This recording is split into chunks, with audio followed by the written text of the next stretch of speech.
On this Pro Contractor video series, we're going to talk about being more effective. I'm going to share with you some tricks that work for me. I just want to tell you, we just turned the clocks forward, daylight savings for springtime, and I love when the daylight lasts longer. It's at these times that I have more energy and I seem to be more productive. But the reality is managing one's time can be a difficult task for some and easy for others, right? We all get that. For me, time management and staying on task can be difficult, and it's absolutely something that I have to work on. So here's a question for you. How often do you wish that you had more time in the day to get paperwork or invoicing or whatever you got to do done? Or think about this. What about that big project bid that you've been working on, but you've been putting it off? And you're just going to wait till like one of the last days to submit it, and you're just going to buckle down and crush it all at one time. How'd that work for you? Did it go okay? Well, if you're like me, you can't focus on paperwork for more than a couple hours at the most. Crushing any project in an 8-hour day, that just doesn't work for me. I've got to be using my hands. I can't sit that long and focus like that. So why do we put things off and do that? Well, for one, we do it because they're not urgent at the moment. We procrastinate, and they're certainly not fun to do.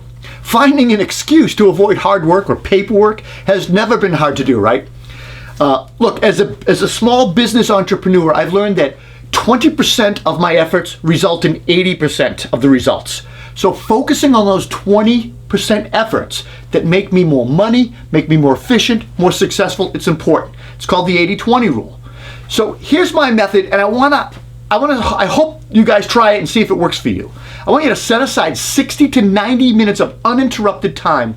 And then I want you to just sit down and crush a project design, a large project proposal, overdue invoicing. Then I want you to walk away and just go do something else. An hour to an hour and a half is all I'm asking. You're going to find you're going to be super productive and you're going to get more done than if you in the shorter period of time than if you sat down and buckled up for an entire day to do that task. And you might be thinking, why 60 to 90 minutes?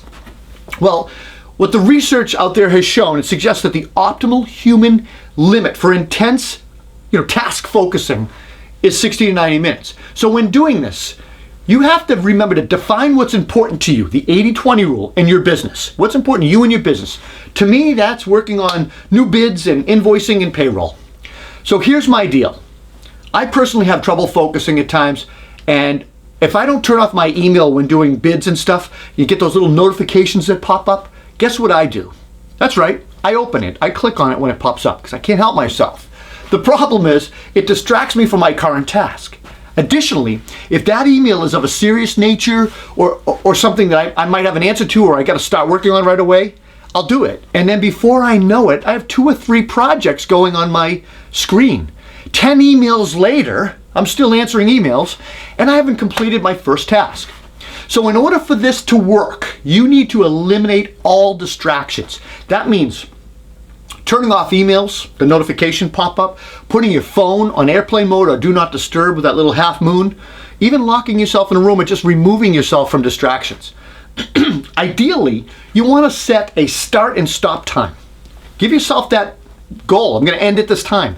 The best time to do this type of work is when your mind and your body is fresh and rested. Choose a time when you're most alert.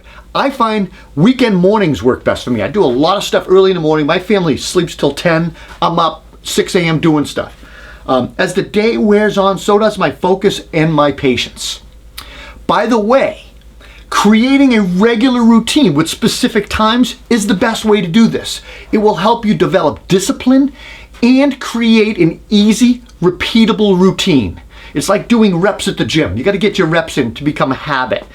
It becomes an automatic effort, a habit, almost reflex, and not something that you have to drag ass to do. So if you don't select a specific time, you will most likely procrastinate. And guys, look, I'm going to leave you with this. Having no time is a huge excuse that people use all the time. I hear it all the time. I use it sometimes. Remember, by devoting uninterrupted time to your priorities, you'll be able to focus on what you do best and get it done. I'm sure we can all be more efficient. I know I can do better. So I really hope you enjoyed this business tip. please leave me a comment. I want to hear what you guys think. If you try this 60 to 90 minute technique, I want to hear how it worked for you, whether good, bad, or whatever. Tell me. I want to know. We'll see you guys at the next tip. Take care.